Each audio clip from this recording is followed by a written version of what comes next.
The family that vacations together stays together. At least, that was the plan. Except now, the Dastardly desk clerk is saying he can't confirm your connecting rooms. Wait, what? That's right, ma'am. You have rooms 201 and 709. No, we cannot be 5 floors away from our kids. The doors have double locks. They'll be fine. When you want connecting rooms confirmed before you arrive, it matters where you stay. Welcome to Hilton. I see your connecting rooms are already confirmed. Hilton, for this day. This is the Michael K. Show podcast. I gotta get more K. Listen live weekdays at 1 on 880 ESPN, the ESPN New York app, and your smart speaker. And a good afternoon, everybody. This is indeed the Michael K. Show. We thank you for joining us on this Friday, January 31st, 2025, the last day of January, and the last show that I will be doing as a 63-year-old. The last one. Yeah. Sunday's my birthday, and when we talk on Monday, I'll be a lot older. I'm going to be 1 year older, at least when people ask me my age, and I'm a little shaken up about it, but we will get through it. Also, next Friday will be our final football Friday, as the week before the Super Bowl begins on Monday, and it's also a little bit of a milestone show. This is the last show of the 4th week of the new iteration of the show, if that makes sense. This completes 4 weeks of the new solo Michael K. Show. But it's not solo. I keep telling you that. You know what I'm talking about. I need you to be the co-host.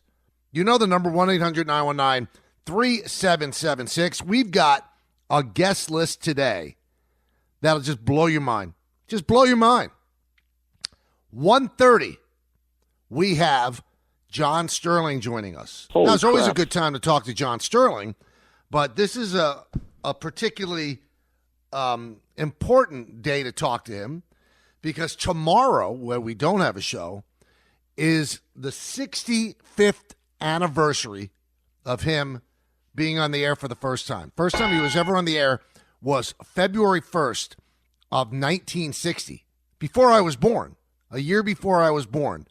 So we'll talk with John about that. And this is the first time in forever that John is not preparing to start a Yankee season. Now, last year, he went into the season thinking he was going to do the season, and then he ended up retiring early, came back and did the playoffs. But this year, it's Dave Sims who was the going to do the games with Susan. So John is not preparing for baseball season for the first time in forever, and we'll talk to him about that. At 2:30, we get a chance to talk to Joel Sherman. There's a lot of stuff percolating in baseball, a lot. So I'm looking forward to that. There is a horsefly in my studio here that is the size of a horse. So if you hear like a buzz, it's this fly. It's very, very familiar, flying right by the microphone. It's landed on my head. It's landed on my forehead. It's enormous.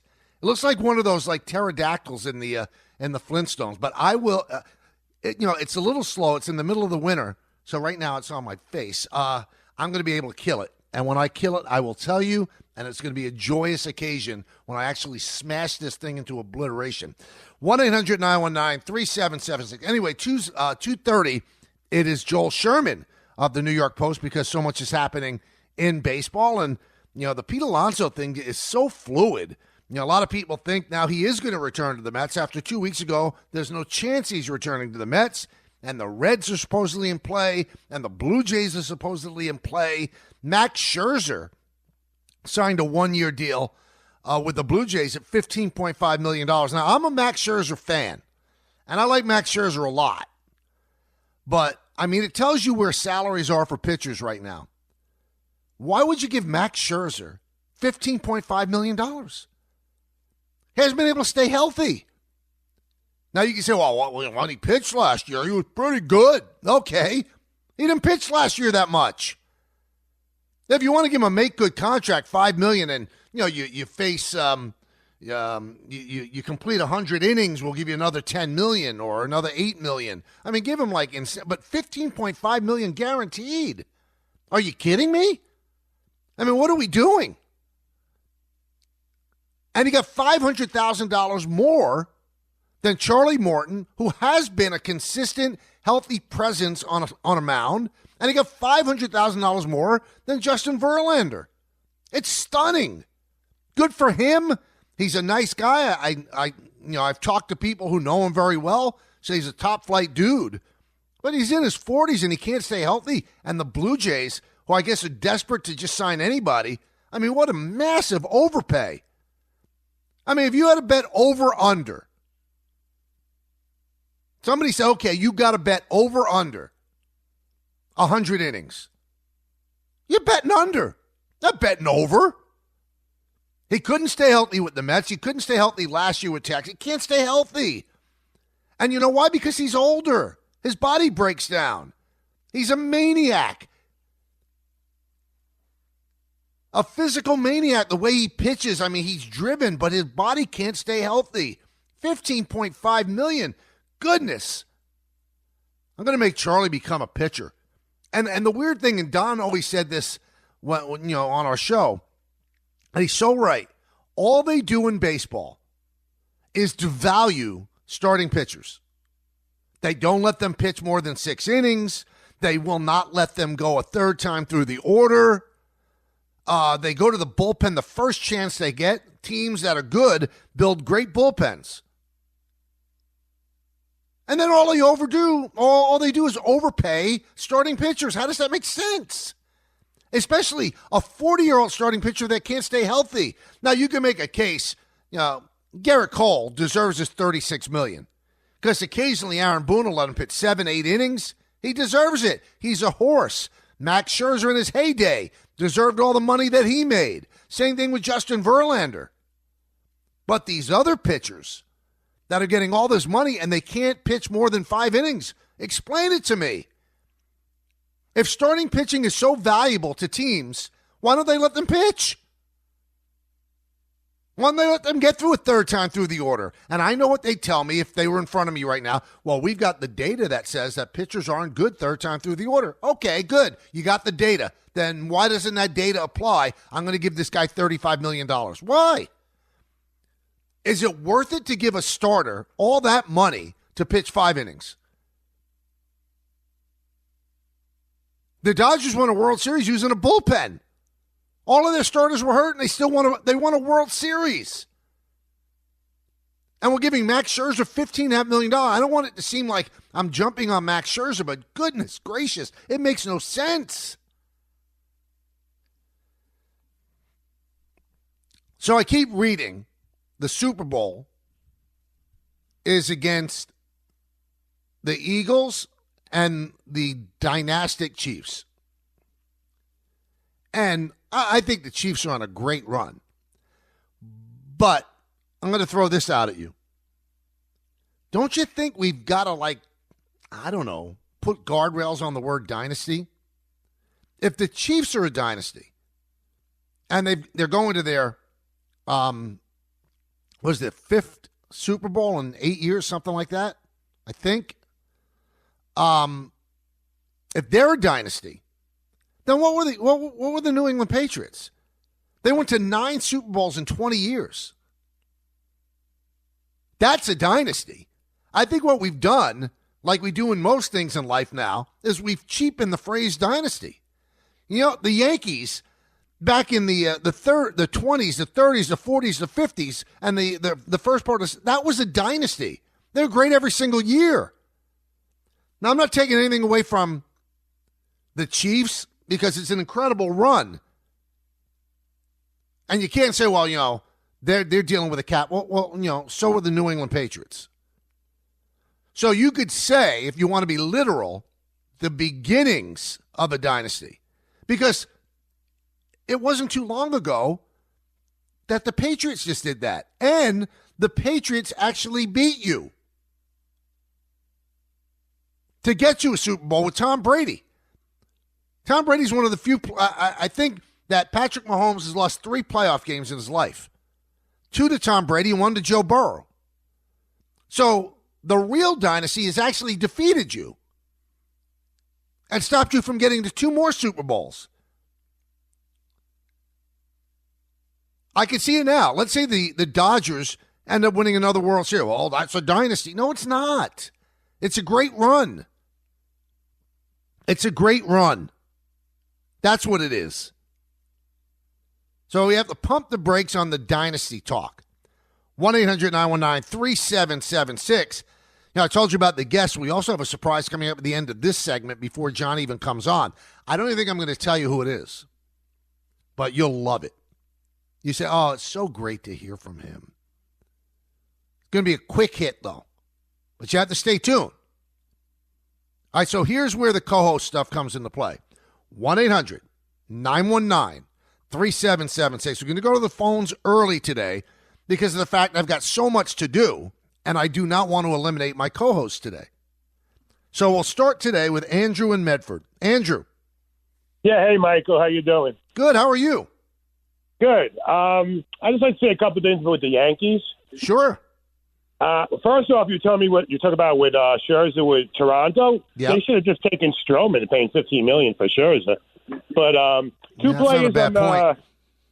two points that I think would be good players for the Yankees, rather, where they would be a trade, of course. Brendan Donovan would be my first pick, and this is, of course, if St. Louis would be willing to do it. But being they didn't meet him in arbitration.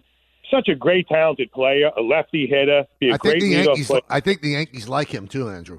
Yeah, he'd be great. And if they couldn't get him, I would say like Lewis or Reyes. And I know people question his defense, but when I looked at the numbers, they're similar to Torres' number. And let me ask you this: if Torres won the batting title 3 years in a row, even hit 300 3 years in a row, don't you think the Yankees would have signed him? In all likelihood, it's a very provocative question, Andrew. But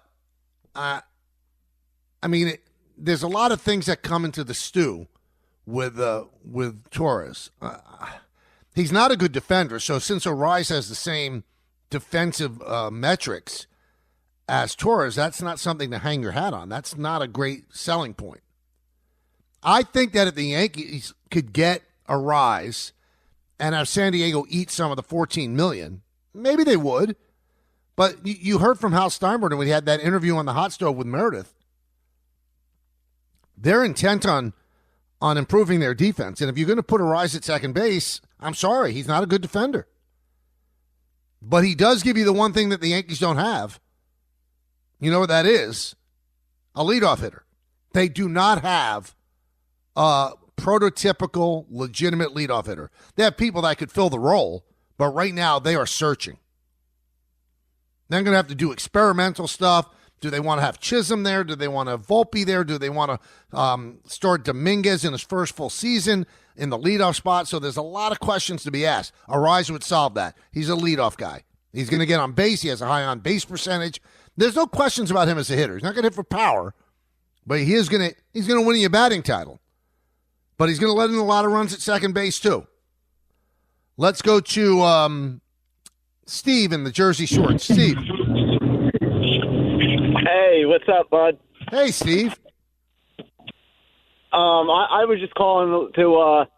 I might be sounding biased because I'm a Chiefs fan, but I truly believe that the Chiefs are a dynasty. No, I like the Chiefs too, so don't get me wrong. I'm not one of these people that has Chiefs fatigue. But, Steve, if you say that the Chiefs are a dynasty, then what were the Patriots? Oh, a dynasty too, but you could argue a better dynasty. To me, a dynasty is winning 3 and 4 years a championship. That's what they did. 7 straight AFC championship games. Oh, they're phenomenal. I don't know, man. They're phenomenal. And you know what? I'm probably being too literal because I'm just saying there has to be different levels. So I asked you, what are the Patriots? Well, they're a dynasty too. But they did it over 20 years. The Chiefs have done it over 8 years. And this is not coming from a Chief hater. If you've listened to the show, I love greatness. I love to watch it. I'm rooting for the Chiefs next Sunday. But I just think you can't use the same word to describe things that are obviously different. The Patriots won 6 Super Bowls and went to 9 of them. 6 and went to 9. Now, the Chiefs could end up being that. The one thing standing away is that Andy is older than Bill Belichick. Is he going to be around for another 12 years? I mean, around as a coach. Mahomes will. Mahomes is very young. He could actually be that guy. But if Andy Reid does retire at some point, Is the new coach going to be as effective with Patrick Mahomes as Andy Reid has been? We'll see. They're phenomenal. They're on a great, amazing run. Amazing. But they're not the Patriots. They're not. They're not the Patriots. Let's go to Joe in Yonkers. Joe. Hey, Mike, how you doing? Good afternoon. Good to speak What's up, with Joe? you. Congratulations on the show. What's up, brother? Thank you. I'm, a long-time listening caller and stuff, but I wanted to bring up the point about Luis Ariz, just like the last caller. And I would say I got to love that just because in 2022, when Judge could have got the Triple Crown, the guy in his way, Luis Ariz. Yep. And you know what I mean? And then maybe like in the future, maybe we can get O'Neal Cruz over there since he's followed by Paul O'Neal's name. Well, I mean, if you want people's heads to explode in Pittsburgh, I mean, why would Pittsburgh actually, trade O'Neal Cruz? So, I mean, the Yankees would love to have a talent like that. And as for Ariz, remember one thing, I keep saying this, I don't think the Yankees are making any specific move until they trade, or if they can trade Marcus Stroman. Ariz makes $14 million. They've said they're not going over that threshold again. They've gone over it twice the last 2 years. They do not want to go over it 3 years because the more you go over it, the higher the penalty gets. So if they go over it again, it'd be 110% on every dollar they spend. So if they pay $1 in salary, it would be $1.10 they'd have to pay into the pot. That's why I don't think it's going to happen until they move Stroman. And honestly, I don't think there's a team out there that's taking Marcus Stroman and assuming 14 of the $18 million. I mean, the Yankees are lucky if they can get a team to assume $10 million of the $18 million. I even think that is going to be heavy lifting. Let's go to Mike in Brooklyn. Mike. Hey, Mike, long-time listener. I'd like to just wish you a happy birthday coming this weekend. Thanks. And you're exactly right. And when the Chiefs, if the Eagles just pound the rock, they're going to expose them. They're going to make the whole thing crack. Then what? If they don't win this Super Bowl, does it crack? Do they take a big hit off of that? I don't think so, Mike, because, they've won 3 and they've been to so many. So, no, I don't think that is a real dastardly hit for them. If they lose to the Eagles, they lost to the Eagles. So they keep going to Super Bowls. And, I mean, did the fact that the New England Patriots lost twice to the Giants and once to the Eagles, did that take away their greatness? No, you're going to lose some. You're going to lose some. And if they lose to the Eagles, they lose to a great team. And if the Eagles pound the rock the way everybody's saying they're going to do it, let's see them do it against the Steve Spagnuolo defense. That guy, he seems to have a real knack and an ability to take away what you do well. He's pretty special. He's pretty special. 1-800-919-3776. Now, I am waiting on a surprise guest because we're right up against the clock. I'm not making Sterling wait for a surprise guest. So let me ask my producer, Ray, is our surprise guest not answering his phone? No one's answering me. No one respects me. There he is. Okay, let's bring him on. You know him. You love him from our afternoon show, Don, Hahn, and Rosenberg. He's Rosenberg. He's Peter Rosenberg. And he was complaining to me that Don's been on this show a couple of times. He hasn't been. And now he is coming to us live from Lids in Manhattan. Hi, Peter. Hey, Michael K. How the hell are you, friend? I'm so good. I miss you so much. I'm sensing a tad of sarcasm in there. I don't like it, to be honest. Not even a little bit. Not even a little bit. Now, the last time that we've spoken on the air, you were not a dad yet. You're a dad now. What's it like? Oh, it's unbelievable. The dad thing is all it's cracked up to be, both in joy and wonderment and also the nonstop doing things. It is, we're lucky enough to get help, and I still find it amazing how, every moment that I'm not working is now somehow occupied. And this is an infant, Michael, who can't even move yet. So I can't even fathom what, 2-year-olds look like. Can't even fathom it. Well, our good friend Paul O'Neill has a great line. Once they have wheels, all bets are off. Once they're able to walk, then, I mean, your problems just get exponentially worse because you're watching every second. I know. And from what I'm told, it sounds like I have about a year, and then the wheels are on. So, no, but it's been amazing. It's been great to see Natalie, just become a mom. And, she knew she wanted to be a mom, but then her pregnancy was really tough, and she was like, oh, my God, am I going to like this? She had all the fears. And just to see her sort of naturally fall in love has been amazing. And that's why today I'm at the Lids in Times Square on 42nd Street between 7th and 8th. Just to get out of the house? Well, they said, what are really healthy places to go if you don't want to bring any germs home to your newborn? And then I was told Times Square is the place to go, apparently. You know what? So they gave you good information. I hopped on the old 2 train, and here I am. So what's going on at Lids? So it is the grand opening of the new Lids in Times Square. And listen, we're a local program. I know there are New Yorkers going, I'm not going to Times Square. But this is a Lids like you dream about. I mean, it is gargantuan. The jerseys, the hats, and right now the customization that they're doing on the hats is incredible. Tomorrow, Nick Swisher is going to be here from 10 to 11 meeting Yankee fans. And right now, I'm just hanging out, meeting the people. People are buying hats. Michael, I've been told I need to try to find a hat for you. Is that right? Well, not for me. I mean, if you could find one for Charlie. I mean, I feel uncomfortable wearing Yankee paraphernalia. Well, that's right. You're better than that. No. I mean, they're obviously the most famous organization in the world, but I think it just looks weird for the Yankee announcer to be sporting Yankee gear. Well, because you're a professional. You're no silly small market homer is what you're saying. That's exactly it. You nailed it. Now what? But now Charlie can't get it fitted, right? His dome has got to be too small. No. He's a chip off the old block. He's got a dome. So what size head is he? Well, let's see. I'm 7.5, and he wears my hats that I have around the house, and they're a little big, but they're close to fitting. So I'd say 7.25. He's got a big head. 7.25.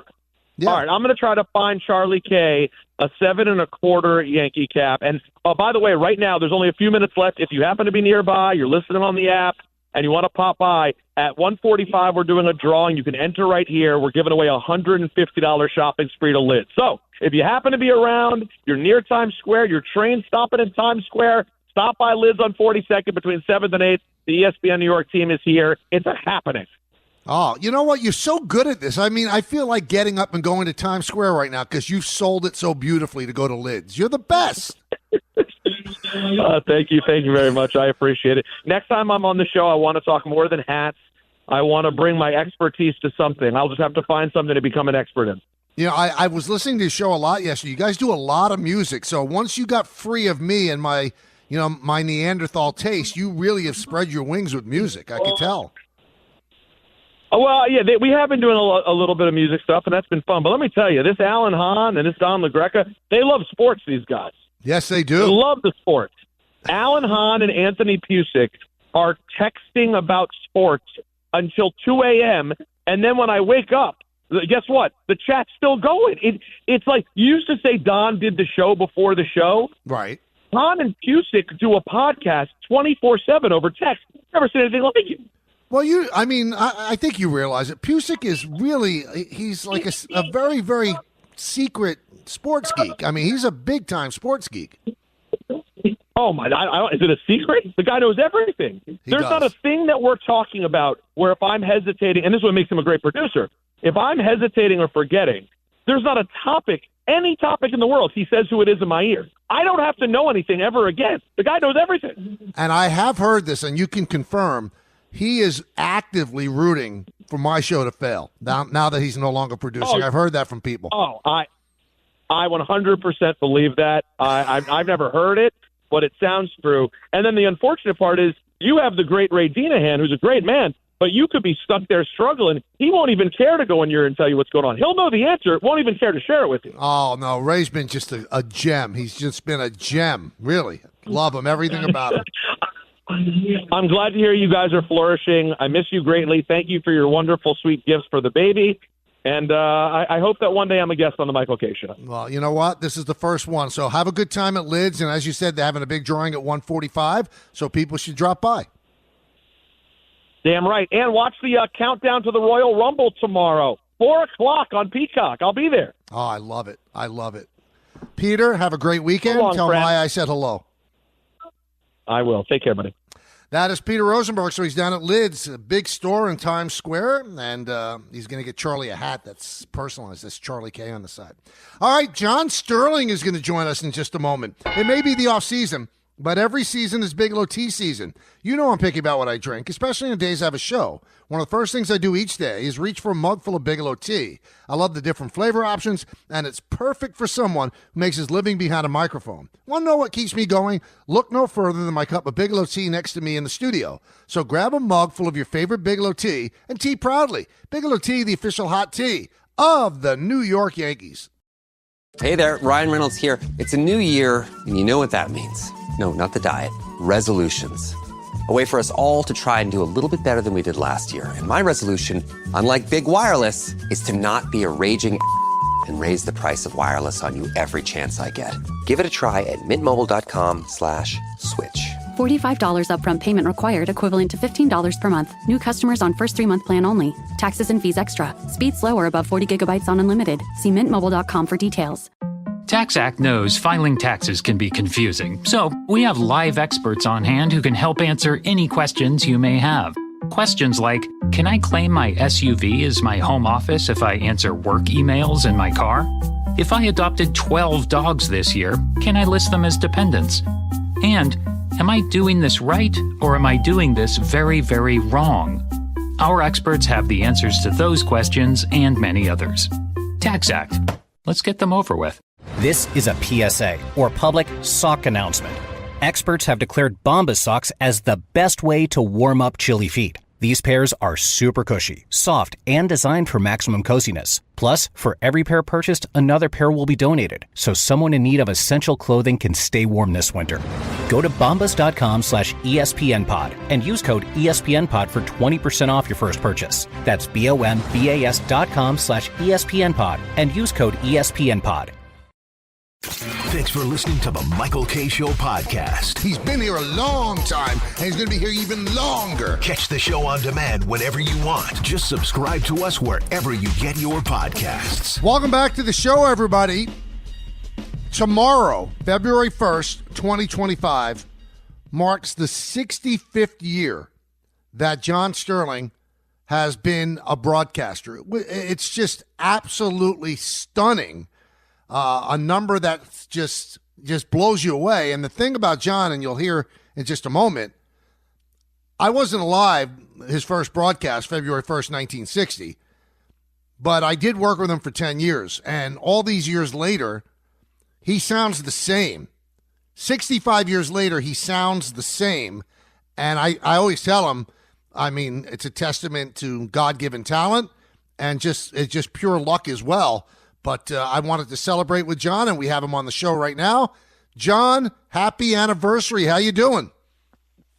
Oh, I'm tired just listening to you.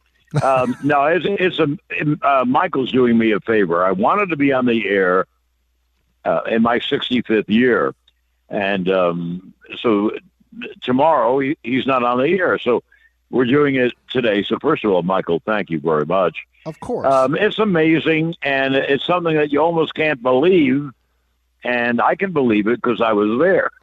But it is mind-boggling when you think that I've been on the air 65 years. I'll tell you one great thing. I've been gainfully employed for 65 years. That's pretty good.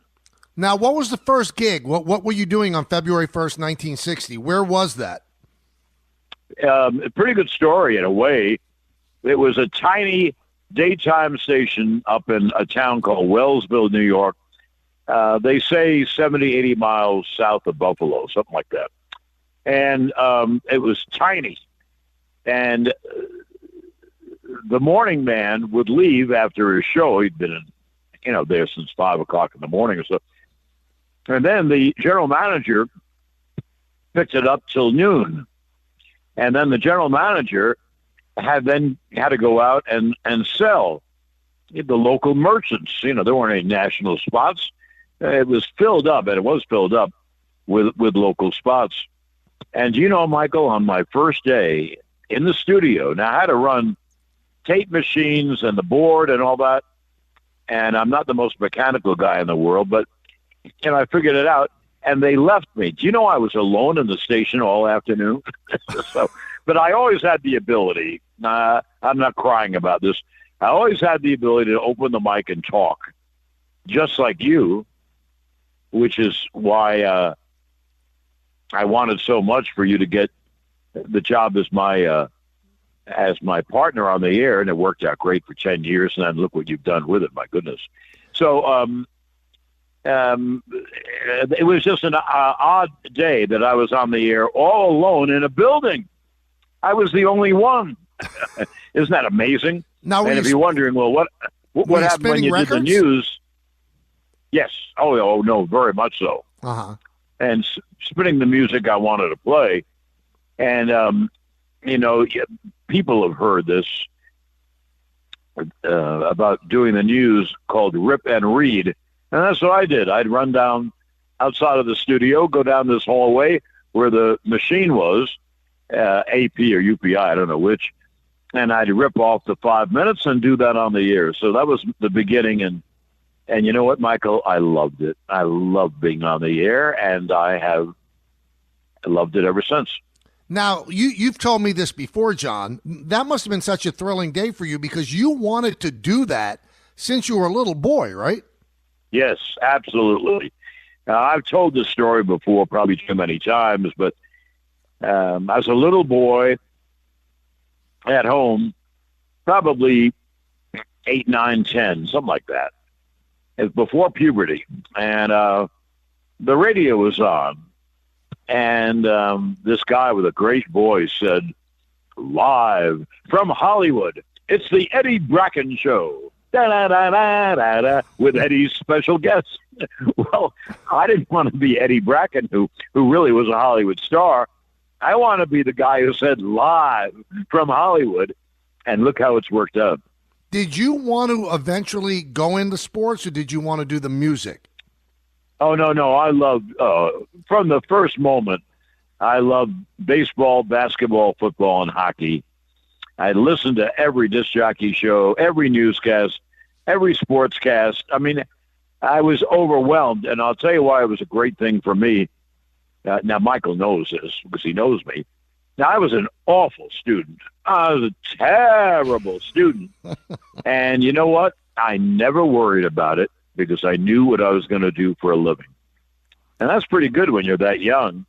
And then when I became, when I went through puberty and became a teenager, there was no question that's what I was going to do. Did your voice always sound like this, even at a young age? Gee, I think so. When I was a little boy, I'd be at cocktail parties, and I'd be, serving drinks, carrying drinks around to people. And I remember people would say to me, "When are you going to grow up to your voice?" So I guess my voice was deep for a kid. And then when I was about 13 or 14, I was in a friend's home, and I was listening to a interview after a basketball game, and I said to this guy's mom, who was a beautiful woman too, I said to her, "Well, that guy sounds terrible. He sounds like a girl." And she said to me, "Oh, he doesn't have a great deep voice like yours."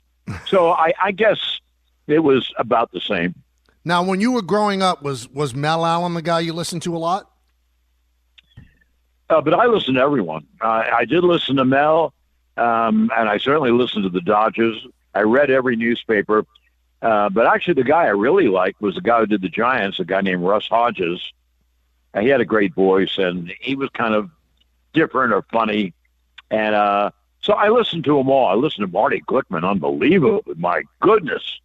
And he was on all the time, whether on the Dodger pre- and post-game or all the basketball games. It sounded like he did a different game every night from a different place. So that was my childhood. I was all in preparation.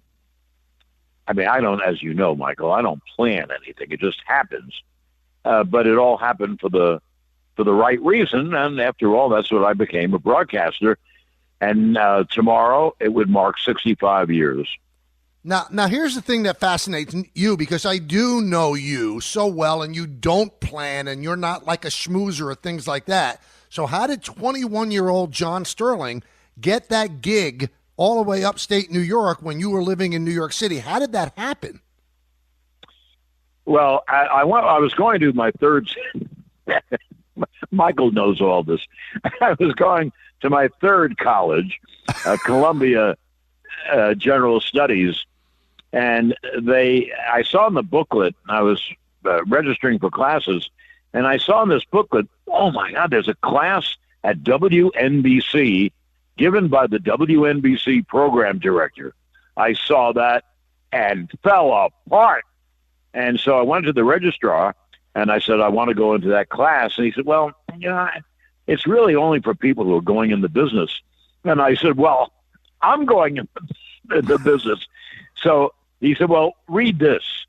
And he gave me a pamphlet, very dry reading on a building program on the campus of Columbia. And I read it. And he said, well, you have a pretty good voice. I'll put you in the class. So it was the greatest class I ever had in my life. It was at WNBC in the old studios. It was great. And the teacher, the professor, was the then program director of WNBC, a guy named Steve White. Anyway, I'm telling you this nicely, and I hope people listening will accept it nicely. Mm-hmm. It's the truth, but it doesn't sound good coming from me. But in that class, I was Michael Jordan. I was LeBron. And at the end of the class, it was a one-semester class, 3 hours, one night. Boy, did I love that. And you know what this guy did? He gave me an A+. And trust me, that was the only A I ever got in my life. But he gave me an A+, and he said, you're good enough to go out. Well, how do you go out? Well, you make up a tape. He told me what to put on the tape. And eventually, I ran in Broadcasting Magazine to an agent who handled a lot of smaller places.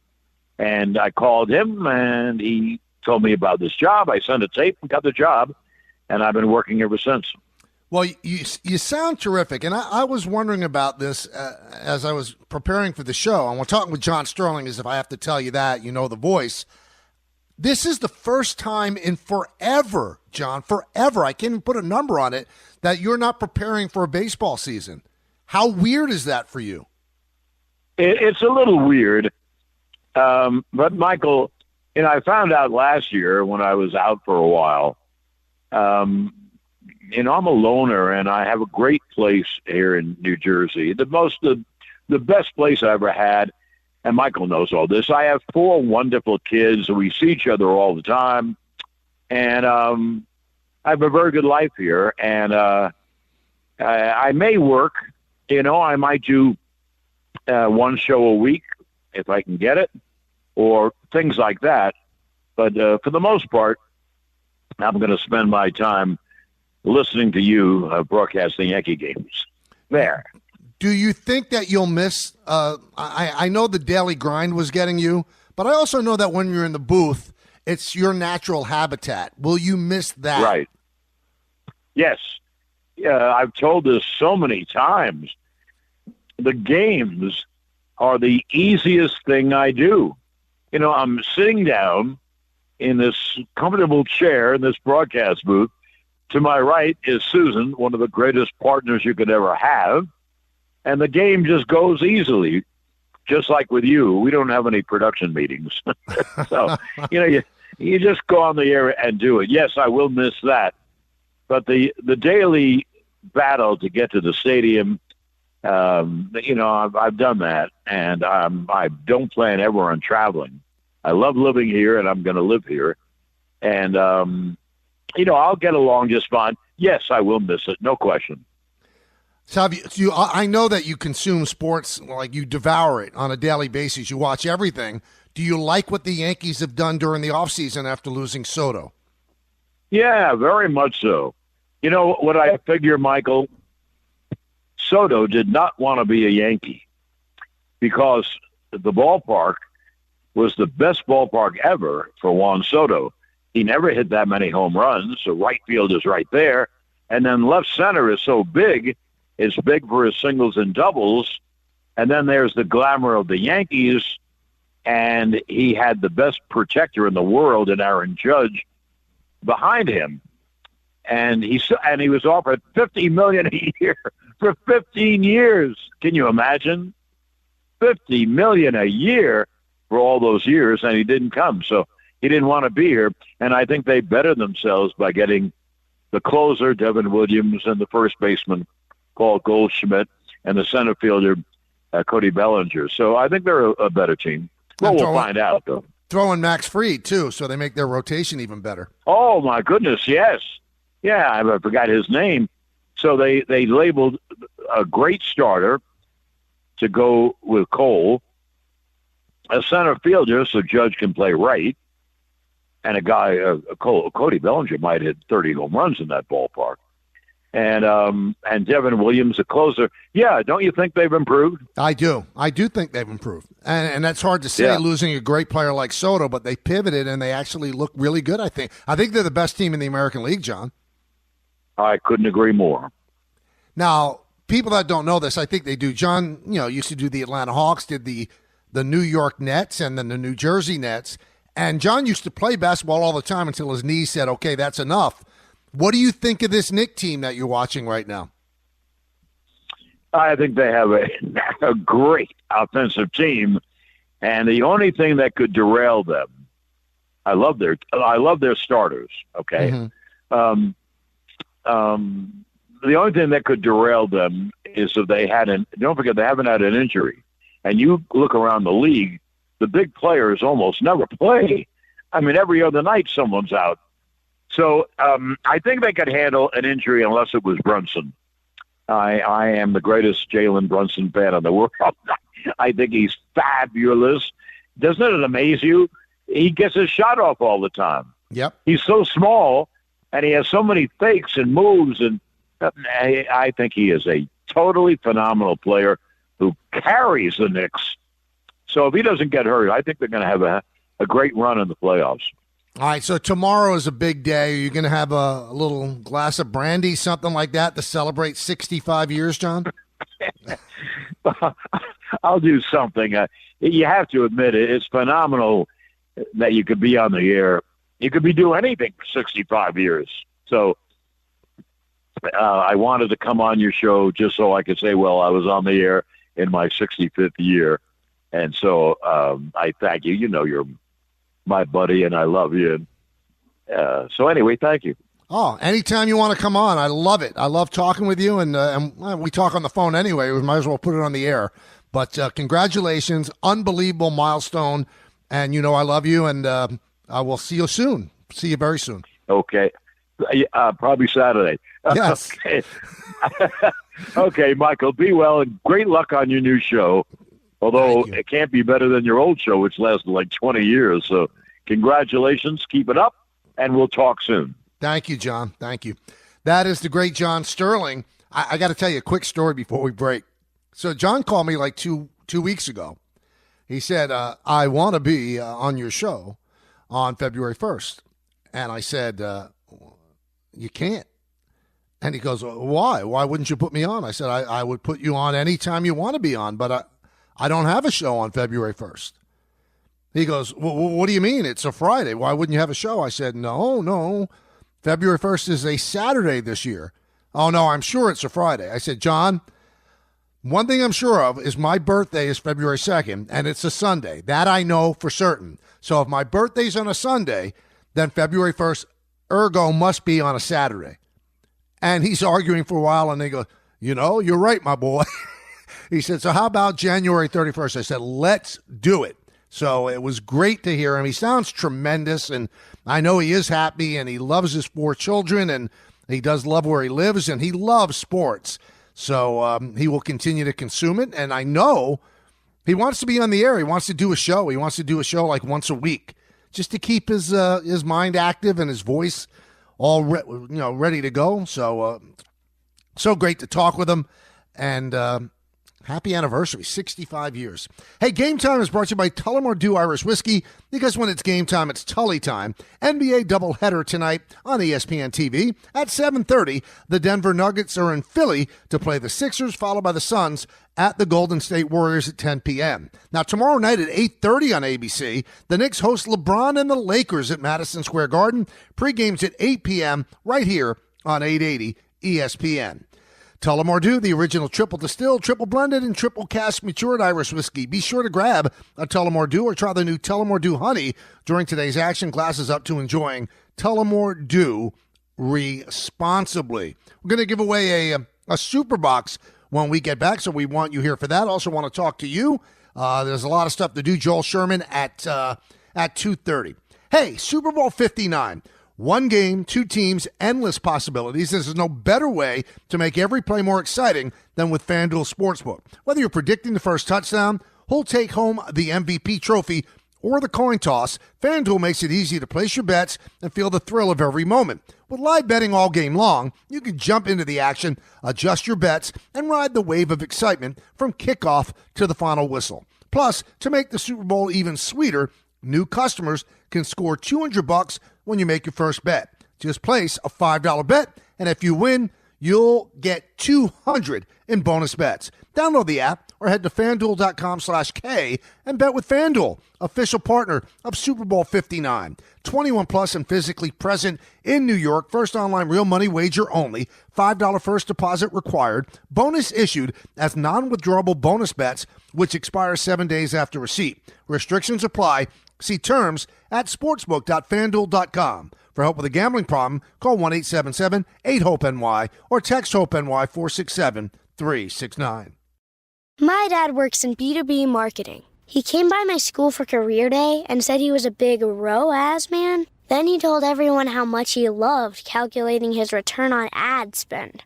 My friends still laugh at me to this day. Not everyone gets B2B, but with LinkedIn, you'll be able to reach people who do. Get a $100 credit on your next ad campaign. Go to linkedin.com/results to claim your credit. That's linkedin.com/results. Terms and conditions apply. LinkedIn, the place to be, to be. So it's a new year, 2025, and you're thinking, how am I going to make this year different? How am I going to build something for myself? The best time to start your new business is right now, and Shopify is how you're going to make it happen. Shopify makes it simple to create your brand, open for business, and get your first sale. Get your store up and running easily with thousands of customizable templates. No coding or design skills required. All you need to do is drag and drop. Their powerful social media tools let you connect all your channels and create shoppable posts and help you sell everywhere people scroll. Shopify makes it easy to manage your growing business. They help with the details like shipping, taxes, and payments from one single dashboard, allowing you to focus on the important stuff, like growing your business. What happens if you don't act now? Will you regret it? What if someone beats you to the idea? Don't kick yourself when you hear this again in a year because you didn't do anything now. With Shopify, your first sale is closer than you think. Established in 2025 has a nice ring to it, doesn't it? Sign up for your $1 per month trial period at shopify.com/network, all lowercase. Go to shopify.com/network to start selling with Shopify today. Shopify.com/network. A strong host game needs a strong wing game. Add Popeye's wings to your game day spread, and the crew won't just be cheering, they'll be salivating. With 8 bold, crispy Louisiana flavors to satisfy everyone's taste buds, our wing game is strong enough to always get you the W. At $5.99 for a 6-piece, order bone-in or boneless for your next watch party. Someone just wrapped up the title of Most Valuable Host. Love that chicken from Popeyes. At participating U.S. restaurants, price may vary, tax extra. Thanks for listening to the Michael K. Show podcast. He's been here a long time, and he's going to be here even longer. Catch the show on demand whenever you want. Just subscribe to us wherever you get your podcasts. All right, it's Superbox Bonanza 6. Yep, each qualifier will take home an ESPN prize pack and have a chance at one of 10 Superbox prizes, including a Ninja air fryer, Solo stove, Ray-Ban Meta Wayfarers, and more. Be caller number, Ray's going to hate me for this, but we just talked to John. Be caller number 65 right now at 888-987-ESPN to select a box for the big game with a chance to win $250 in the first and third quarters, $500 at halftime, and a final score payout of $1,000, all brought to you by Tullamore Dew Irish Whiskey, Sloman Security, and Security Dodge. Shop 24/7 at securitydodge.com during their President's Day sales event. Let's get to some phone calls. A lot of people want to talk about John. Let's go to Frank in Brooklyn. John. Oh, Frank, what's up? John, how are Jeez. We're all John'd out, yes. Michael, how are you, man? Good, how you doing? I joined it late, but is John coming back to call games this year? No, he's not. Okay. Earlier in the week, I thought maybe you said he was coming back to do some broadcasting, but maybe I misheard that. No. But, tomorrow is the 65th anniversary of the first time on the air. Got it. Anyway, I just want to say I'm not a Yankee fan. I hate the Yankees. I'm a Met fan, but I learned more about baseball from John Sterling than anyone else. And it started in the mid-'90s during the run. I just wanted something to listen to. But that guy knows how to convey the rules of baseball in a fun way, and I cannot stand the cottage industry that's developed around, for some reason, calling him a homer or taking pot shots at like a missed call. Like great announcers don't miss calls. The guy's been doing it for 65 years. It's amazing, and his voice is amazing, and and we thank you for the phone call, Frank. Those years, I worked with him from 92 to 2001, 10 years. What a masterclass in how to broadcast. And I always say this: John wanted the Yankees to win. There's no debating that. He wanted the Yankees to win because he felt that it would be good for the broadcast, good for us. He even told me that. But if you want to see a masterclass, the last game I ever did with him, go get a tape of the ninth inning of the 2001 World Series, Game 7, ninth inning, and listen to his call of Luis Gonzalez's hit. Now, there'd be a lot of broadcasters around this country that would be, they'd be down because their team lost. You listen to that call. That's all I'll tell you. You listen to that call, and that is a broadcaster at the height of his powers. He had a voice that was as good or better than anybody in our business. And the way he called that was not a homer call. That was a call of a big moment in baseball history, and that's the way he called it. Let's go to our good buddy Richard in Manhattan. I'm sure he has a John story. Hi, Michael. I used to talk to John when he was on WMCA radio. I think it was 71, but it might have been in 72. Now, he replaced the guy, I forgot the guy's name, who was very big in sports talk radio. I forgot his name. Bill Mazer? Who? Was it Bill Mazer? No. He became a country music disc jockey. Okay. If I heard the name, I would know it. I just forgot now. But it was supposed to be a temporary. This guy was like a Richard Gere. He knew music and he knew sports. Well, anyway, John was supposed to be temporary. Now, up until 65, WMCA was the best-known radio AM station for music. The good guys and all that. From 65 till, I guess, in the 80s, and then when they were disbanded, they became a talk radio, and they started talk radio like this. On a regular basis where kids my age, there were no adults calling the station. It was all kids 15, 16, 17. John was rough. He was rough on the guys. He would not suffer fools gladly. If you said something or did it the wrong, he would criticize you over the phone. And he was in his early 30s, so he was much older now. Did he ever yell at you? No adults calling. Did he ever yell at you? He put me, yeah. He used to say I talk too fast, or he had an expression. First he'd say, I didn't come up for air. But, Michael, you'll like this. He used to use this word all the time, sophomoric. Yep. He'd say, that call was sophomore. So I didn't know what the word meant. I remembered looking it up, And on my SATs that year, I think it was in April of '72, I saw the word sophomoric, and because of John Sterling, I knew how to answer the question. But he was a rough guy, and I've been listening. I think he's him and Susan together, greatest combination. Michael, can I just ask you a quick baseball question? Sure. And I respect, obviously, your opinion. And I can't think of it. Who is the best double play combination you've seen in your 55 years of watching baseball that were consistent defensively? Now, I'm not talking offense. Best double play that were in existence for 5 years. So a 5-year second base shortstop combination. What can you rank your top 2 or 3? Because I can't think of any. How about Whitaker and Trammell? And also, Jeter and Cano. I mean, that was a great defensive infield. You had A-Rod at third, Jeter, Cano, Teixeira. That was a pretty good infield. And by the way, John was dead on. He doesn't come up for air. Hey, Daniel Tosh is coming to the Beacon Theater on Friday, April 4th of this year. ESPN New York has your chance to score tickets on the ESPN New York app. Just scroll down to contests and submit your entry. Brought to you by Live Nation. Tickets are on sale now at Ticketmaster.com. We come back. Want to take a lot of phone calls. We have Joel Sherman coming up at 2:30. A lot of stuff to do, so do it with us. Hey, when you work hard, you save hard. So treat yourself with well-earned savings all month long at Bay Ridge Mazda. Get financing rates as low as 0.9% APR on nearly every new car in stock. 0.9% APR. Their goal is complete credit approval regardless of your score. Plus, enjoy Bay Ridge Plus benefits like ding and dent coverage, key replacement, windshield protection, and roadside assistance. Visit them today in Brooklyn or online at BayRidgeMazda.com. See dealer for details. Well, maybe the off season, but every season is Bigelow tea season. You know I'm picky about what I drink, especially on days I have a show. One of the first things I do each day is reach for a mug full of Bigelow tea. I love the different flavor options, and it's perfect for someone who makes his living behind a microphone.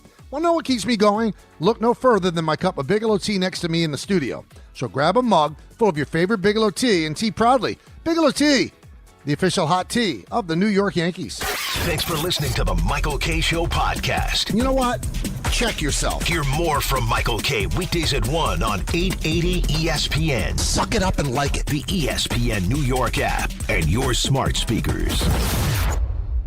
The family that vacations together stays together. At least that was the plan. Except now the Dastardly desk clerk is saying he can't confirm your connecting rooms. Wait, what? That's right, ma'am. You have rooms 201 and 709. No, we cannot be 5 floors away from our kids. The doors have double locks. They'll be fine. When you want connecting rooms confirmed before you arrive, it matters where you stay. Welcome to Hilton. I see your connecting rooms are already confirmed. Hilton, for the stay.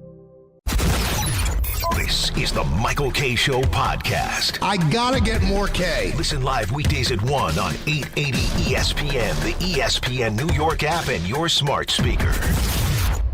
Welcome back to the show, everybody. So Michael King, the former Yankee, one of the players that went to San Diego in the deal for Juan Soto, he had put up a big number for arbitration, and they did not settle. They were going to take it to arbitration, but he has now signed a 2-year contract, 1 year with a mutual option, which obviously is a 1-year contract. So unless he gets hurt, he is going to opt out and go back and become a free agent. But according to Mark Feinstein of MLB.com, King and the Padres settled to avoid the arbitration, and King's going to be guaranteed $7.75 million, a $3 million signing bonus, $1 million salary, $3.75 million buyout on a $15 million mutual option for 2026. The buyout can become $4 million based on the number of games started. And it's an interesting construct. And, Michael will have to wait for the big money. He'll have to stay healthy, but he's a dynamic pitcher. That was the one guy the Yankees really, really had to bite hard to make that trade, but they wanted Soto so desperately. And the Padres said there's no deal unless we get Michael King. So they put Michael King in there, and he pitched very well last year, and he will be a free agent, and so will Dylan Cease. And the Padres are in a situation now where there are rumors that they might be willing to trade King or Cease. And it'd be interesting to see what they could get for 2 pitchers that are on the final year of their deal. Now, they got a King's ransom for Soto, who's one of the greatest hitters of all time. And though King and Cease are really good pitchers, I don't think you'd get a King's ransom for either of them. It's going to be very interesting to watch exactly what goes on there and how they go about it, and if they do make that trade. And one other thing I'll tell you, and a lot of the people that cover baseball, I understand they all fall on the side of the players, and they have to deal with the players, and I get it, and then they probably do legitimately feel like that. But they always criticize owners for not spending to try to win. And I think there's some owners that would like to spend to win, but they also they have to show a profit on their broadsheet. But when you look at Peter Seidler, the late owner of the Padres, he spent so much money, gave mega deals to Tatis Jr., to Machado. He would have signed Soto if he had not passed away. So the money that he handed out was just unbelievable. To Xander Bogaerts. And a lot of it didn't make sense. But in retrospect, it does. Peter was quite ill for a long time, had cancer, and he knew that his time was short, and he wanted to provide San Diego with a championship. So he spent all of this money, but it was not money that the Padres could actually earn with revenue. And it was a house of cards that had to fall. So right now his brothers are in charge, and his wife, his widow, is suing his brothers for control of the Padres.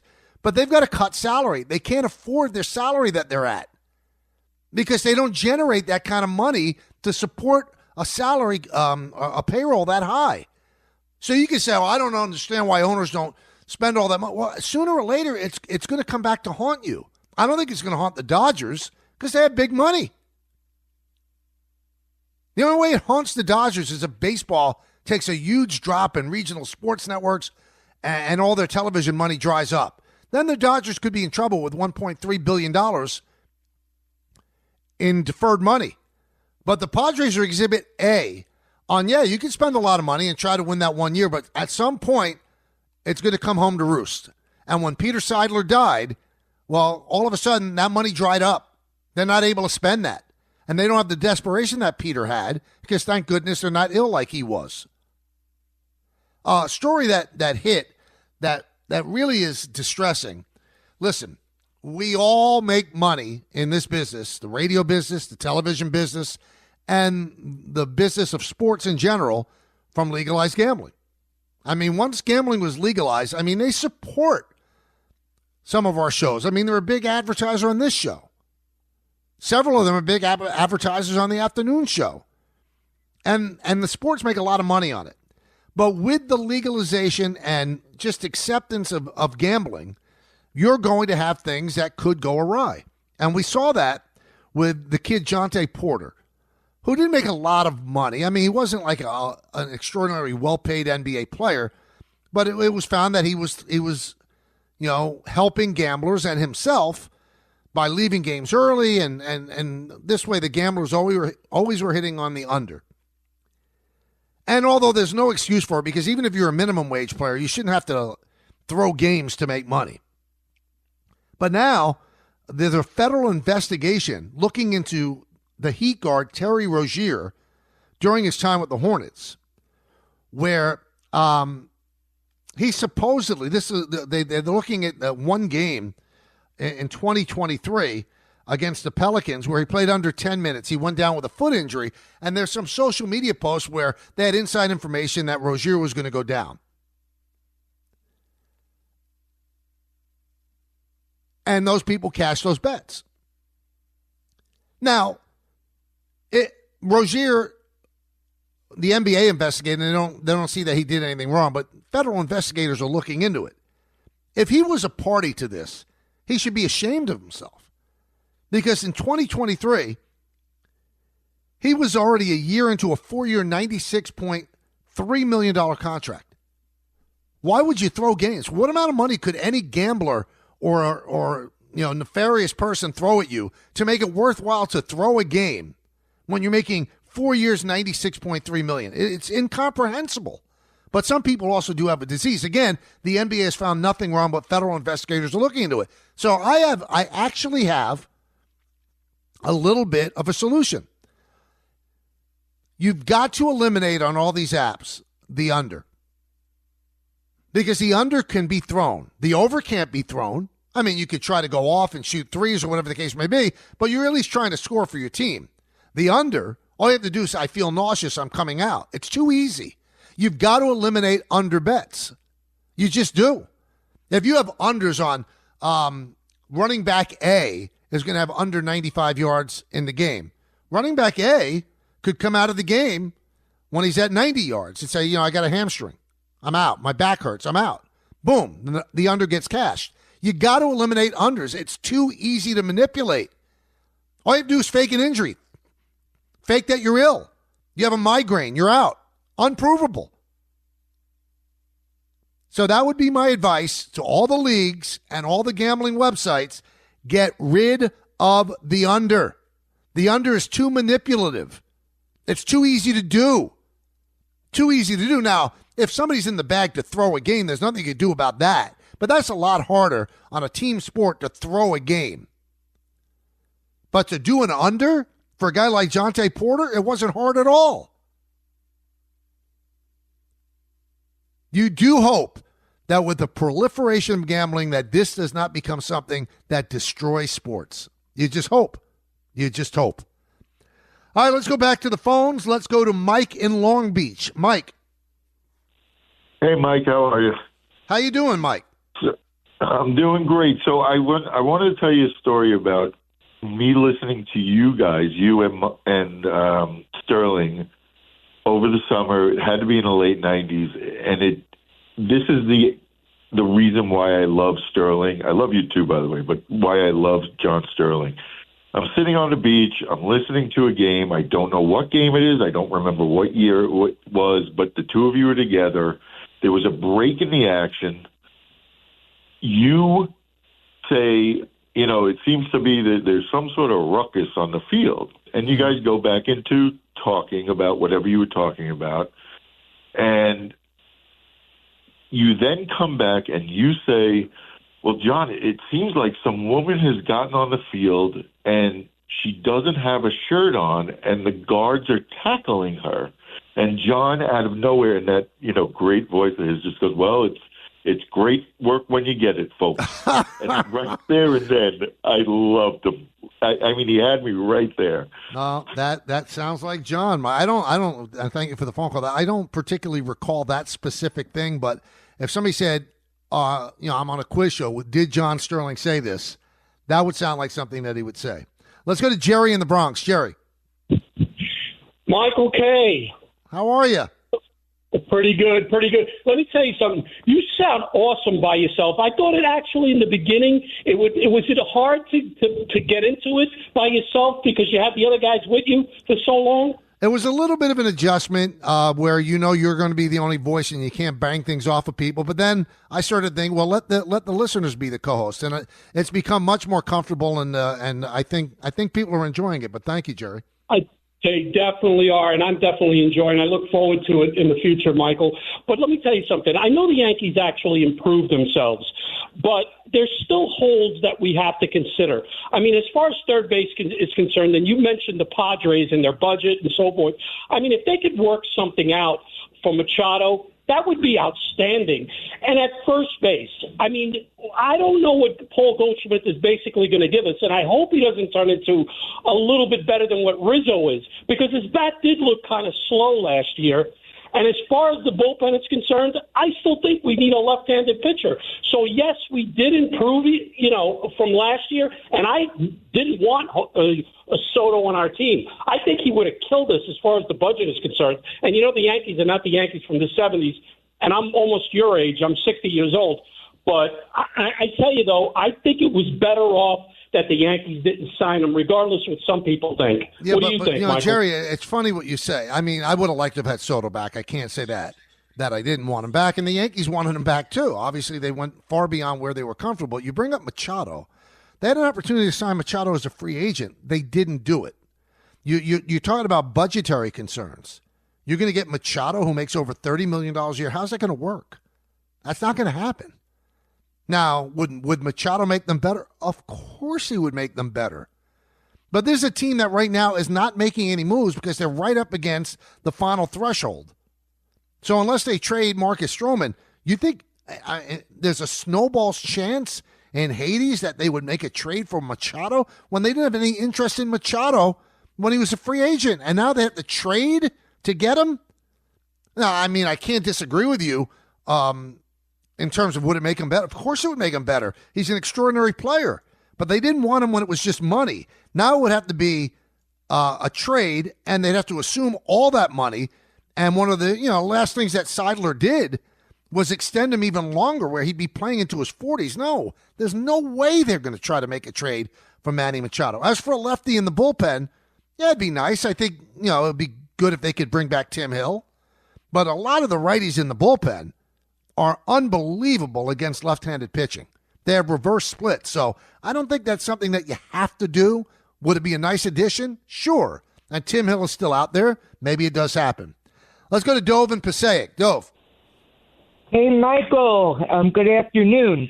First of all, I want to tell you, believe it or not, I have been listening to you and reading you for 39 of my 54 years. Well, thank you. And I've been a big fan of yours. You can't ask for anybody who knows the Yankees more than you. And I also have to say that this edition of the TMKS is the best of any other show you've had. And I've listened to all your shows through the 90s, the 2000s, and I have to tell you, this is must-listen-to radio/media. Oh, thank you. My absolute pleasure. I want to speak about Hal Steinbrenner. He said we don't need to spend the most, right? That we could spend the third most. We can win with the third most. They're making hand over fist the most money in baseball. And he was wrong. You know why he was wrong? He proved it. Last year at the trade deadline, they acquired Chisholm while the Dodgers acquired Flaherty and Edman, right? If the Dodgers weren't doubling up and the Yankees weren't counting pennies, the Yankees would have been better than the Dodgers and win the World Series. So when he says third most is enough, no, he fell short. If he No. Wait a minute. I disagree with you because, first of all, they did try to trade for Flaherty and they didn't like the medicals. The Dodgers took a chance. They did try to trade for Edman. They wanted Edman, and the Dodgers gave a better offer that the Yankees didn't have enough talent that the Dodgers, that the St. Louis Cardinals wanted. And when you say, Dove, that $300 million is not enough, you're absolutely 100% wrong. It is enough. Maybe their allocation of the 300 has been wrong. Maybe they spent it on the wrong things. But to say that it's not enough, that's ludicrous. Thank you for the phone call. The Texas Rangers won the World Series the year before. They didn't have a $300 million payroll. The Dodgers did not have the top payroll last year, and they won. In fact, the Yankees, I believe, had a higher payroll than the Dodgers, and the Mets had the highest one. That's just asinine to say that $300 million is not enough. It is enough if you spend it the right way. Maybe they have not allocated it the right way. That could be the problem, but don't say it's not enough. The Atlanta Braves won a World Series. They don't have a $300 million payroll. Come on, that's just unfair, Dove. And they tried to get Edman, and they had a deal for Flaherty, and they didn't like the medicals. What do you want them to do? If they couldn't match up with the Cardinals, they can't force them to trade them Tommy Edman. Those are players the Yankees liked. The Yankees and the Dodgers are of like mind when it comes to their front offices. They're both very smart front offices. The Yankees knew the value, and you can't say that getting Jazz Chisholm was not a great move. He helped them last year, and they have him for 2 more years before he becomes a free agent. I mean, come on. That's just unfair. $300 million is not enough. Then you're spending the $300 million wrong. You can't keep chasing your tail. Dove, you sound like a real good baseball fan. Go do some homework over the weekend. Get back to me on Monday. Tell me, of the last 20 World Series champions, who had the highest payroll? How many of them had the highest payroll in the game? How many? Does $380 million give the Dodgers a better chance to win? Yeah, it increases their odds. Does it make it a sure thing? Absolutely not. The Dodgers could be eliminated in the National League playoffs before the Yankees ever see them in the World Series. They were almost eliminated last year. They won 2-1 of the Padres. That's just a silly thing to say that $300 million is not enough. It is enough. It is enough. If you spend the right way, it's more than enough. Hey, it's Superbox Bonanza 6, and your chance to get your box for the big game with a prize pool of $2,000. All qualifiers will get an ESPN prize pack and a chance at one of 10 Superbox prizes. Listen daily through February 6th to DiPietro and Rothenberg, Bart and Carlin, The Michael K. Show, and Don, Hahn, and Rosenberg. This year's big game payouts are $250 in the first and third quarters, $500 at halftime, and a final score payout of $1,000. All brought to you by Tullamore Dew Irish Whiskey, Sloman Security, and Security Dodge. Shop 24/7 at securitydodge.com during their President's Day sales event. Full contest details, go to superboxbonanza.com. We come back with Joel Sherman of the New York Post, talking all things baseball. Hey, it's Michael K. Not sleeping? Well, it could be your mattress. Here to tell you, my friends at PC Richard & Son use a 4-step mattress fitting process to make sure your new bed fits you perfectly. Right now, save big on Sealy, Tempur-Pedic, and Stearns & Foster, and you get $300 cash back instantly to use on anything else in the store. So do what I do. Get to PC Richard & Son, the local company you could trust for your new mattress. TaxAct knows filing your taxes can be complicated, and that's why we have live experts to help you with any questions. They can hold your hand through the process beginning to end. Metaphorically, of course. I mean, they can't actually hold your hand in person. I suppose you could hold your computer mouse while you chat with the expert about capital gains or whatever, which is sort of like holding hands. Sorry, point is, our tax experts can make filing easier. TaxAct. Let's get them over with. My dad works in B2B marketing. He came by my school for career day and said he was a big ROAS man. Then he told everyone how much he loved calculating his return on ad spend. My friends still laugh at me to this day. Not everyone gets B2B, but with LinkedIn, you'll be able to reach people who do. Get a $100 credit on your next ad campaign. Go to linkedin.com/results to claim your credit. That's linkedin.com/results. Terms and conditions apply. LinkedIn, the place to be. So it's a new year, 2025, and you're thinking, how am I going to make this year different? How am I going to build something for myself? The best time to start your new business is right now, and Shopify is how you're going to make it happen. Shopify makes it simple to create your brand, open for business, and get your first sale. Get your store up and running easily with thousands of customizable templates. No coding or design skills required. All you need to do is drag and drop. Their powerful social media tools let you connect all your channels and create shoppable posts and help you sell everywhere people scroll. Shopify makes it easy to manage your growing business. They help with the details like shipping, taxes, and payments from one single dashboard, allowing you to focus on the important stuff, like growing your business. What happens if you don't act now? Will you regret it? What if someone beats you to the idea? Don't kick yourself when you hear this again in a year because you didn't do anything now. With Shopify, your first sale is closer than you think. Established in 2025 has a nice ring to it, doesn't it? Sign up for your $1 per month trial period at shopify.com/network, all lowercase. Go to shopify.com/network to start selling with Shopify today. Shopify.com/network. Thanks for listening to the Michael K. Show podcast. He's been here a long time, and he's going to be here even longer. Catch the show on demand whenever you want. Just subscribe to us wherever you get your podcasts. Welcome back to the Michael K. Show. I've been looking forward to our next guest, and I'm going to embarrass him before he comes on because that's what I do with guests. Joel Sherman, his stuff in the New York Post is so smart and so provocative. I defy anybody who covers baseball for a living to be better than Joel. I mean, that is a must-read if you're a Yankee, Met fan, baseball fan, whatever. When I read him, it makes me go, that I didn't consider that. That's how good he is. So now that I've properly embarrassed him, let's bring in Joel Sherman of the New York Post. Hey, Joel, how you doing? Thanks, Mike. That's quite the introduction. Should I embarrass you now? No, I'm good. Because you have some ways to embarrass me. I don't think that should be on the air. No, we're going to be flattering. All right, go ahead. Go ahead.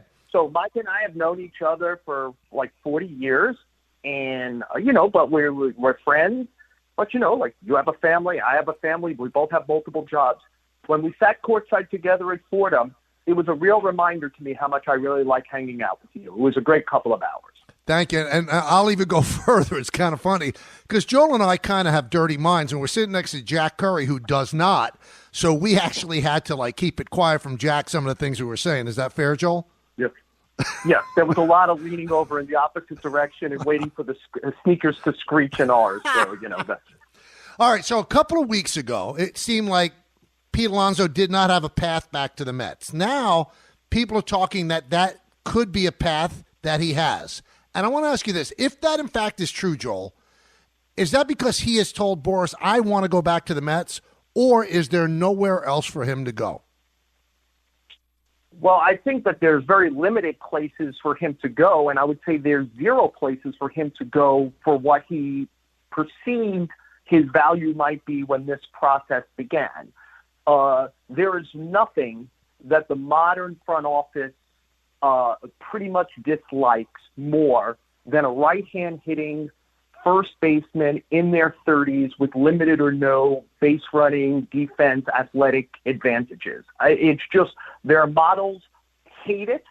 This is how these front offices who very much work in lockstep see the world.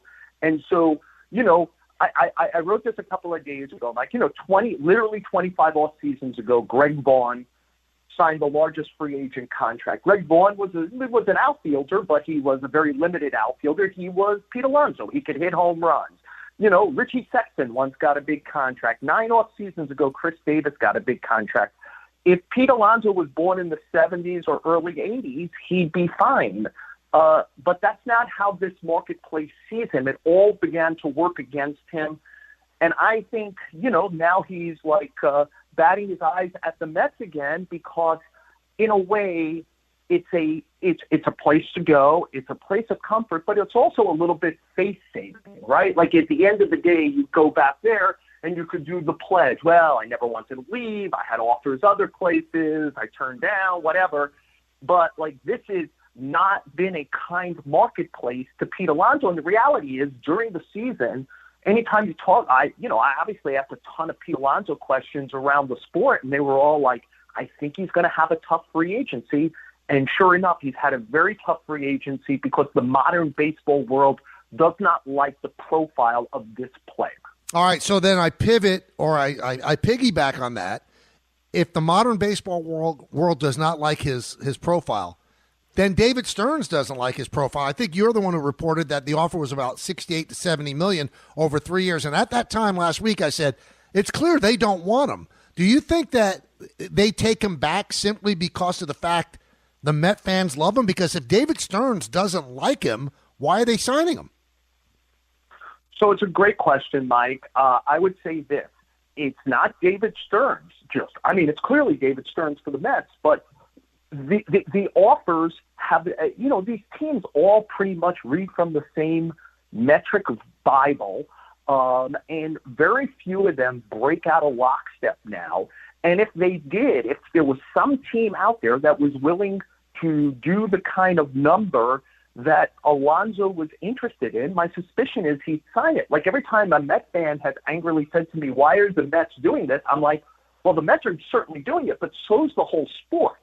And the reality is he hasn't been offered anything of substance that he would do from any place, because it's now tomorrow, I think it's February 1st, and, spring training begins kind of right after the Super Bowl, and he's an unsigned player. So there's this whole thing. Why would the Mets do it? I think that the Mets have a number out there that they're comfortable about. This is what his actual value is. I dare say, Mike, Steve Cohen has established when he really wants something, like in the art world or in the baseball world. Look at what he's wanted over the years. He wanted the Mets. He made sure no one would outbid him. He wanted to sign Francisco Lindor long-term. He gave him the third largest contract in history at the time of the signing. He wanted Carlos Correa before he failed his physical. He was willing to go over $300 million for that and take his payroll to almost $400 million if that had gone through. He was told by Yoshinobu's agents last year, stop bidding. He's going to the Dodgers.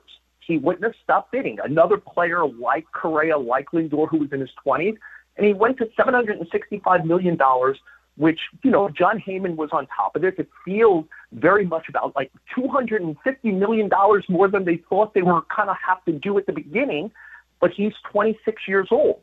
The profile of what he wants as a player is somebody who starts with a 2, plays a prime position, or is a starting pitcher, and Steve Cohen will move heaven and earth. And some of this has happened with David Stearns as his head of baseball operations. Again, Pete Alonso simply does not fit in this bucket. And it's kind of like reading from an old book where, oh, no, we pay for homers. There was a time where the game would have closed its eyes and paid for homers.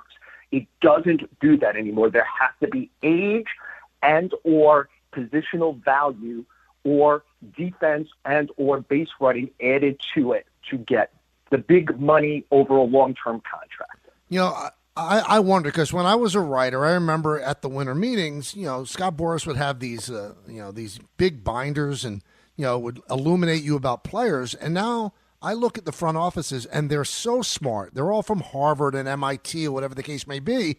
And I like Scott Boras. I love talking with him. He's very, very interesting. But I wonder, is his ultimate effectiveness somewhat blunted now by the fact that the people in the front offices are not former players, they're not grizzled old guys. They're really smart young people that Scott's not going to hoodwink them into doing something that they don't want to do. You know, Mike, it's about the property that you're selling. And, I hate to turn human beings into this, but I think in the matrix, which is how these front offices look at things, it's a house. Oh, the house has great value or it doesn't have great value. It's how the players look at it. Juan Soto, he could have signed to multiple places for well over $700 million. And I think even his detractors would say he had a great property, but he did a great job of drawing that out, making sure the Mets and Yankees were in it at the end, and getting to a number where, even me, I said, I think the upper end of this, I kept saying late in the season, then early in the offseason, I think the upper end is like $720 million. It's double Aaron Judge, and I thought that would matter to a guy who once did double Kevin Garnett for Alex Rodriguez's record contract. And so it went way beyond even my highest expectation for it. So I just think it's about the property. Like he got, after a year where Blake Snell got locked up in like a bad market for Blake Snell got a good deal. Corbin Burns got a good deal. These are Scott Boras clients. He's gotten locked up because I think that either you accept at the front end of a negotiation that Pete Alonso was born at the wrong time to maximize his skill. And he does have a skill, Mike. When he squares up a ball, it goes. And he has great durability and he can play in a big market. But those are not outweighed by how baseball operations departments currently view things. And I just think like there was no way, unless you were going to make a concession very early on in the marketplace, I'm willing to take short years here when there's a lot of teams involved. And I just don't think that's, I don't think that was on not just Scott's view, but, Pete has a pretty healthy ego and view of who he is. I don't think you could have said to Pete Alonso at the beginning of this, hey, Pete, I think if we could do like 5 years at $110 million, we'd really be doing something. I'm sure Pete thought, especially when it came to the Mets, I'm a homegrown guy. I'm very popular. I just hit one of the biggest home runs in the history of the team. Aside from everyone on the planet, not named Aaron Judge, I have the most homers since I came up. That should be worth a lot of money. And in this marketplace, how that kind of player is viewed, he is not. Talking with Joel Sherman of the New York Post. Also, you can see him on the MLB Network here on the Michael Kay Show. What did you make, Joel, of Hal Steinbrenner's comments to Meredith Marakovich the other day? The ones about the keeping up with the Dodgers? Yeah, us owners can't do that. And the only thing that he said that I took exception to was us, because the Yankees could do it if they wanted to.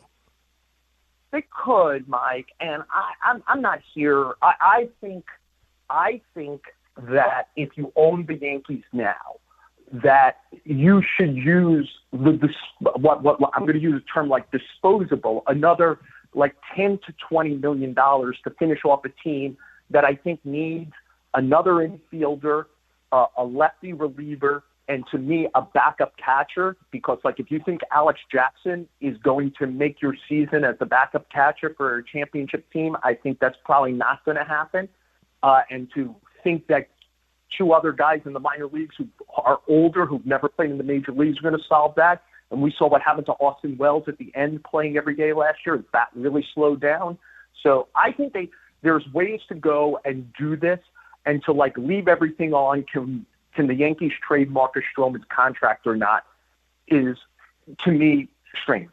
On the other hand, understand that like in his case, a $300 million payroll is going to come with about $70 million in tax, right? That's $370 million now for your payroll, or $375, $380, wherever they end up once the trade deadline comes through. They've got the big annual payment, about $85 million to the city. They're anybody in the game will tell you at the top of the sport, for the other stuff they pay for, minor leagues, front office, it's like that. And I think we know, like, as opposed to someone like Steve Cohen, who runs a big hedge fund, or Guggenheim, or Rogers up in Toronto, the Steinbrenner business is the Yankees. And if they were willing to sell the Yankees to somebody who has that kind of wealth, I think that they can knock it, they get 7, 8, 9, but who knows how many $billion. But this is the family business, essentially. And anybody who goes across the street to the minor league facility knows there's a lot of grandchildren and children now involved with the Steinbrenners who all work for the organization, and Hal's taking care of everybody. Again, this is not a tin cup. I think the Yankees should spend a little more. But I think the Yankees, as crazy as it sounds, because they still lead in revenue, are different. Let's just use the Dodgers as an example, right? The Dodgers have over $1 billion in deferred money. Well, they're a hedge fund. They probably take the deferred money, invest it, and then end up paying players with their own money, and they make money. They're clearly taking Ohtani's money and probably doubling or tripling it and all the money that they deferred. Mm-hmm. In theory, the Yankees could probably find the funds and do something similar, but it isn't their fund. It isn't as sure. You know what I mean? It's like, I don't want to kind of make excuses for the team with the number one revenue, but they do have a $300 million payroll. They don't have like a 220 or 175. They are number 3 in the sport right now. And even Steve Cohen has talked about lowering his payroll this year. It is less currently. If the season started today, I have a feeling it will be higher. It's lower than the Yankees right now. They're 4th. And so, I mean, $300 million is a lot in payroll, and I know the feeling. But and the other thing I always think about, Michael, is like, what's the move? So, like, if the Yankees announced today that they were signing Alex Bregman, the next thing that every fan would say, oh, they're signing Bregman, but they're not going to trade for Dylan Cease. Like, if that's what you're feeding, if you're feeding that monster, it never stops. Right. I've had friends of mine who are Met fans call Steve Cohen cheap because he won't do Alonso. The guy signed a $765 million contract with Soto. He had a $375 million payroll a couple of years ago. I just think that this is the social media, echo chamber, and I'm not sure that any owner could ever win that game. All right, final thing, and we have about a minute. Everything with the Yankees getting a third baseman or backup catcher or the lefty reliever seems to be predicated on trading Marcus Stroman. And whenever I sit down and go, who's taking the majority of that $18 million? He didn't even get up during the playoffs. He didn't make a roster in one of the series. Is there a market for Marcus Stroman? I mean, there's not a market where you get rid of you use the word majority of the money. The question is, when the smoke clears, and by the way, there's still like Nick Babette is a free agent, Jack Flaherty, Kyle Gibson. There's a lot of starting pitchers who are still free agents that teams could sign. There's not a lot of teams looking to spend money. So, like, to me, it keeps coming back to, like, the Yankees are going to have to get them down to a number so low that it might be unappealing to them. But then there's going to be, look, Mike, you're very experienced at this. You know that starting in about 10 days, whether the Yankees are going to play some nonsense game like, oh, we haven't decided who our number 1 starter is or who the 5. We're just getting everybody ready. When everyone knows he's the 6th starter, that's a veteran guy who knows he's the 6th starter. That's going to be an uncomfortable camp. Now, somebody usually gets hurt and things are solved that way. But that's going to be a situation where maybe the Yankees say, hey, we've got to eat $13 million of this, get him down to a $5 million player. That's better because we at least can then go spend $5 million on take your pick of things that they need to solve. Great stuff, Joel. I could talk to you for hours, but that's not the way it works. I thank you for coming on. All right. Let's go sit courtside again soon. That'd be nice. That's Joel Sherman of the New York Post. You could read him. So glad that we could get him on. We're going to give away a super box in just a moment, so stay around for that. Lead you right into Don, Hahn, and Rosenberg. Hey, the FanDuel Kick of Destiny, it's back. And this time, it's every Manning for himself.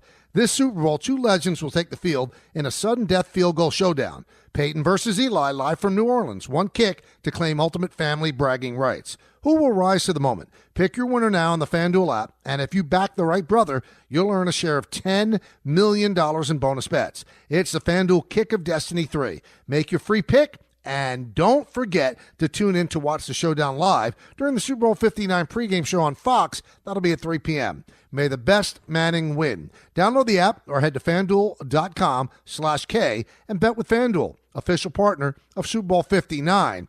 21 plus and physically present in New York. No purchase necessary. Bonus issued as non-withdrawable bonus bets that expire 7 days after receipt. Restrictions apply. Void where prohibited. See terms at sportsbook.fanduel.com. For help with a gambling problem, call 1-877-8-HOPE-NY or text HOPE-NY 467-369. This is a mini meditation guided by Bombas. Repeat after me. I'm comfy, comfy. I'm cozy, cozy. I have 0 blisters on my toes. Blisters. And that's because I wear Bombas, the softest socks, underwear, and T-shirts that give back. One purchased equals one donated. Now go to bombas.com/ESPNpod and use code ESPNpod for 20% off your first purchase. That's BOMBAS.com/ESPNpod and use code ESPNpod. Hey there, Ryan Reynolds here. It's a new year, and you know what that means. No, not the diet. Resolutions. A way for us all to try and do a little bit better than we did last year. And my resolution, unlike big wireless, is to not be a raging and raise the price of wireless on you every chance I get. Give it a try at mintmobile.com/switch. $45 upfront payment required, equivalent to $15 per month. New customers on first 3-month plan only. Taxes and fees extra. Speed slower above 40 gigabytes on unlimited. See mintmobile.com for details. A strong host game needs a strong wing game. Add Popeye's wings to your game day spread, and the crew won't just be cheering, they'll be salivating. With 8 bold, crispy Louisiana flavors to satisfy everyone's taste buds, our wing game is strong enough to always get you the W. At $5.99 for a 6-piece, order bone-in or boneless for your next watch party. Someone just wrapped up the title of Most Valuable Host. Have that chicken from Popeyes. At participating U.S. restaurants, price may vary, tax extra. Thanks for listening to the Michael K. Show podcast. He's been here a long time, and he's going to be here even longer. Catch the show on demand whenever you want. Just subscribe to us wherever you get your podcasts. Well, it's Superbox Bonanza 6. Each qualifier will take home an ESPN prize pack and have a chance at one of 10 Superbox prizes, including a Ninja Air Fryer, Solo Stove, Ray-Ban Meta Wayfarers, and more. Be caller number 8 right now at 888-987-ESPN to select a box for the big game with a chance to win $250 in the first and third quarters, $500 at halftime, and a final score payout of $1,000. All brought to you by Tullamore Dew Irish Whiskey, Sloman Security, and Security Dodge. Shop 24/7 at securitydodge.com during their President's Day sales event. The Justin Tucker story is quite distressing. Everybody jumped on Deshaun Watson. Everybody jumped on Robert Kraft. And Justin Tucker is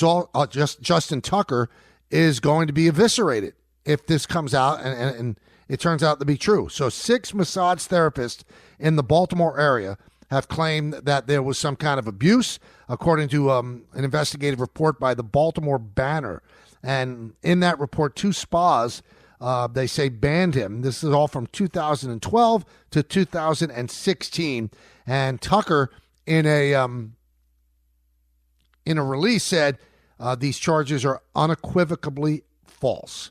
So not going to jump on him yet because you got to let it play out. But it seemed like the Baltimore Banner had a lot of smoke. Is there any fire? We'll see if Justin Tucker is, in fact, a guy who did these things. And if he does, well, then maybe he gets traded to the Browns and they give him a guaranteed contract like the Browns so foolishly did with Deshaun Watson. And Tucker, he struggled this year. This is the most accurate kicker in NFL history. He connects on 89.1% of his kicks, his field goals. And he's 35 years old. So what happens if this stuff turns out to be true? If it does, he's going to get criticized and eviscerated just the way Robert Kraft was for what happened at Orchids of Asia, and obviously what Deshaun Watson did as well. Some kudos to the Islanders. They won 3-0 against the Flyers. They were 9-3-0 in January. And that's pretty awesome. That is pretty awesome for them. And happy birthday wishes go out to Nolan Ryan. He's 78 years old. And Shedeur Sanders said that he's going to play against the Cowboys real soon. Well, I don't know what that means, but we always try to parse every word that comes out of people's mouths. And the two teams that are at the top of the standings or in the draft of first 1 and 2, the Titans and the Browns, they don't play the Cowboys next year. The Giants do. They play them twice. And the Giants have the 3rd pick. Does Sanders know something we don't know? And also that would set up a very intriguing dynamic. It does put pressure on Brian Daboll to win. Because if Brian Daboll doesn't win and then they do fire him, it's all set up for Deion Sanders to come in and be the coach. Again, getting ahead of ourselves, this is just something that Sanders said that he'll be playing against the Cowboys real soon. Well, it's been a fun week. I thank our guest, Peter Rosenberg, John Sterling. He was phenomenal. Joel Sherman really brought it, gave us great information on Alonso and what Hal Steinbrenner said regarding the Yankees and their ability to go to $380 million. He certainly did a different tack than others do, reporting the fact that they have such a high payroll that they could do it, but they're expenses that we don't know about. It's going to be a lot of football next week, unless there's some Pete Alonso stuff that breaks. So this is the end of our 4th week doing the show in this iteration. We thank you so much. So far, it seems like it's fun. I hope it is for you. It seems like it's a success. I hope you think it is as well. Week 5 starts on Monday at 1 o'clock as we start our big game week right here on the K Show. Hey, when you work hard, you save hard. So treat yourself with well-earned savings all month long at Bay Ridge Mazda. Get financing rates as low as 0.9% APR on nearly every new car in stock. 0.9% APR. Their goal is complete credit approval regardless of your score. Plus, enjoy Bay Ridge Plus benefits like ding and dent coverage, key replacement, windshield protection, and roadside assistance. Visit them today in Brooklyn or online at BayRidgeMazda.com. See dealer for details. In the words of Billy Joel, life is a series of hellos and goodbyes. I'm afraid it's time for goodbye again. See everybody. Talk to you at 1 coming up. Don, Hahn, and Rosenberg right here on 880 ESPN. Thanks for listening to the Michael K. Show podcast. You know what? Check yourself. Hear more from Michael K. weekdays at 1 on 880 ESPN. Suck it up and like it. The ESPN New York app and your smart speakers.